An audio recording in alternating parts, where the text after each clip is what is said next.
This is Today in St. Louis, focused on you. All right, good morning to you, St. Louis. Right now, we are focused on a live look at the Gateway Arch. This is a downtown view for you. It's still looking pretty out there with all of those trees. You know, it is kind of surprising. I think it must be the morning light. It looks a little more colorful than I was expecting it. That's right. I love it. Well, good morning. It's Sunday, November 26th. I'm Travis Cummings. Thanks so much for joining us this morning. Mercedes McKay is actually out on assignment right now. We'll talk to her in just a few minutes, actually. But we are joined by the lovely Weather First meteorologist, Tracy Henson. How are you? I'm good. I'm really happy that yesterday's forecast, when we were talking about it at 9 o'clock, is pretty much exactly what we got. A different ball game, yeah. Yeah, so it's some good news for us. All right, let's go over that weather forecast for you. It almost looks exactly like the models did yesterday, so that's always nice to see. There were really no surprises with this morning. We had that very light rainfall that came through, some of it a little heavier as it made its way off into Illinois, and just the very top of our coverage area, those upper counties there, just got just a touch of snowfall.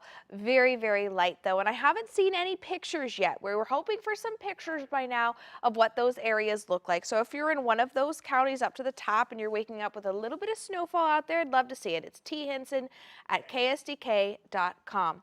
All right, and on the radar view, you can see as these storms make their way out, the showers make their way out. We have much drier air in behind it. It is going to be pretty cloudy though through the rest of the day today. We're looking at dry conditions by about lunchtime today. All right, Tracy, thank you. Well, right now we're following breaking news out of Webster Groves. It's an incident we've been bringing you all morning long after a fire broke out at an assisted living home. Mercedes McKay joins us live from the scene with new information. Mercedes, what have you been able to learn here within the last couple of minutes?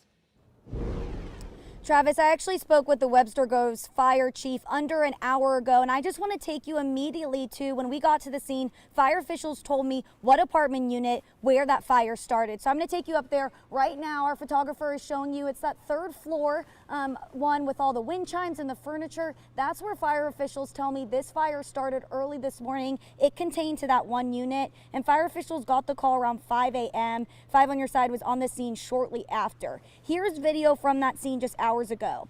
Webster Groves Fire Chief Brett Ellis told me crews responded to a fire alarm call here at Laclede Groves Lutheran Senior Services around 5 a.m. There was a working fire in one of the units, but then a second fire alarm went off just because of the size of the complex and number of residents potentially trapped. Fire officials ended up rescuing 18 people from different floors. One resident did go to the hospital, we do know that this morning, with non-life-threatening injuries. About 10 different surrounding area departments came to help Webster Groves, ranging from Kirkwood to Brentwood to Afton and everywhere in between. There was a lot of help here this morning. The fire was extensive, that's what the fire chief told me over the phone, but it did stay contained to that one unit, and crews did get the fire out pretty quickly, thankfully. When I spoke with the fire chief over the phone, Travis, he did say to me, this could have been much worse. So thankfully, there was so much help here to be able to rescue those 18 people. Again, I want to reiterate, only one person was sent to the hospital with non-life-threatening injuries. There are a couple of things we don't know right now, specifically what started this fire. Crews are still working to learn that, and this is an ongoing investigation. We'll stay on the scene for the next hour and hopefully bring you some new information in 30 minutes. For now, live in Webster Groves, Mercedes McKay, 5 on your side. All right, Mercedes, thanks for staying on top of that. This morning, drivers on Interstate 44 in Shrewsbury are down to one lane after a tractor trailer veered off the highway, and this happened just around 7:30 this morning. Right now, we do not know what caused the trailer to detach from the cab.